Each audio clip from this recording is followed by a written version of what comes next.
And hello, everyone. It's Tom. It's FANzine Live, and we're doing the Phoenix Spotlight today on Hologram, Counting the Days, Book 1.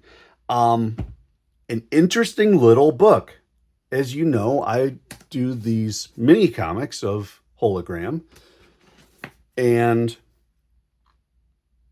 truthfully, not many people, I think, were paying too much attention to it. I've been publishing it in paper, but only putting it out basically at shows.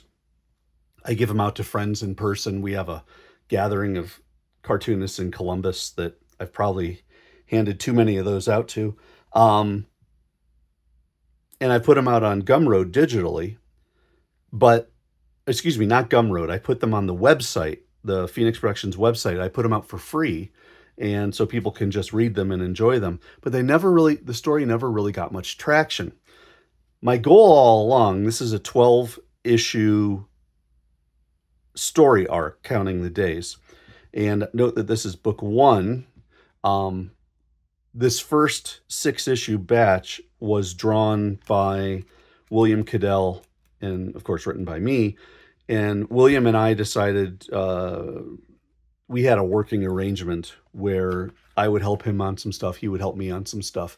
And it just ended up that COVID got in the way, and then I ended up starting to do other things. And I just thought that I'd like to try to take my hand at doing some of the artwork. And so this is a great break point because this book 1 is the first 6 issues. That's all William's artwork. And I then will put the last 6 issues, which is in part by me and in part with another artist that I'm working with right now. We're going to put out a book 2 there. The other thing I like about this is that for this cover, Scott McClung did a version of a Gil Kane Atom image. And I love using the Atom as the baseline because that's one of the original sci-fi superheroes of the DC era. When they got away from kind of their fantasy and magic type stuff in the 60s and the Silver Age, they went with a heavy science fiction element. And so Atom was one of them, and I just love that pose, and I think it's great. But anyway, so I did this whole zine, and nobody had paid much attention to it. And then I sent it out in the collected edition, which I had always planned on doing, to the United Fanzine Organization. And so you can see the UFO label, and I put a little trade dress on it, and I said, here we go, guys. And lo and behold, people really liked it. And you will see, let's use the ring to our effect here. It got the votes for the best single zine or comic book in the 2024 UFO Awards. So this story that no one had really been reading, well, no, I should say Larned Justin and Steve Keeter in their Talking Small Press Comics religiously reviewed that book every time it came in, and I kept sending him preview copies. So thank you, Larned. Thank you, Steve. But yeah, nobody else really was reading it, and now, because we packaged it together, it really became quite successful critically. You can see I put a little bit of extra stuff in there, did a little bit of an introduction, and then the pages. Now I just only have issue 8 sitting at my convenience. You can see the quarter size mini comic and this size of a page.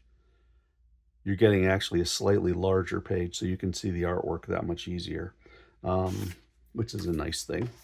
But basically all I did was I just pasted the story in sequentially, put a little bit of a cover on it.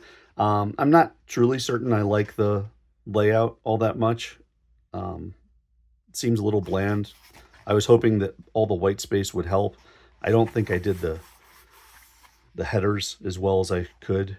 And these, of course, are the chapter titles. But it's the same book.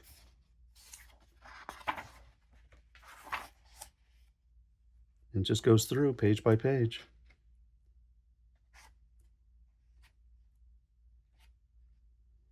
People have told me that reading this in batches as opposed to the small 8-page mini comic, well, 7 including 7 plus a cover, that it makes it easier to get with the flow of this. And so, yeah, this turned out pretty well.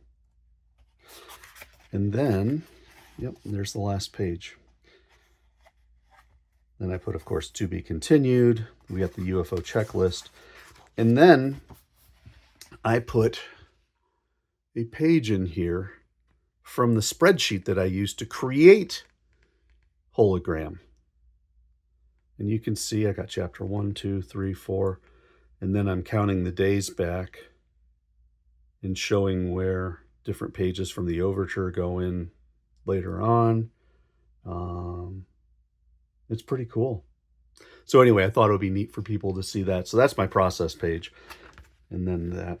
It initially started out as a slightly smaller book. You can see. It also started out as a staple saddle stitch book. Again, Comic Wellspring. They do a real nice job. But Amazon, of course, is much easier to get a hold of because they can do their Kindle printing on demand. Plus, they also go all over the world. So this is the version that's available now. I only have like 1 or 2 of these left. And you can see also that this one, the smaller book, has a smaller page. And so these are actually just exact size of the mini comics.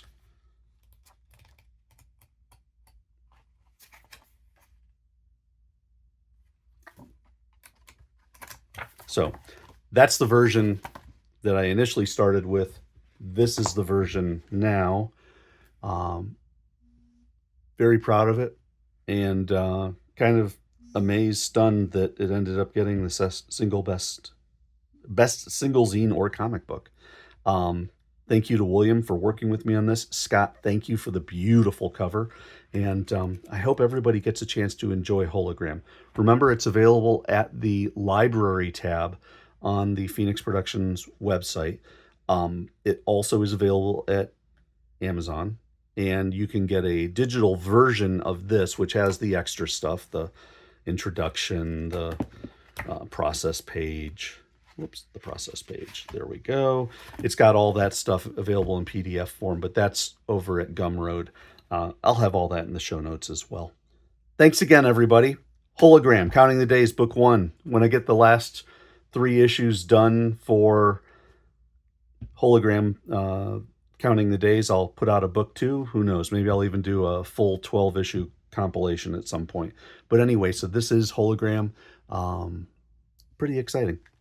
Thank you so much. Have a good one, everybody. I will catch you next time.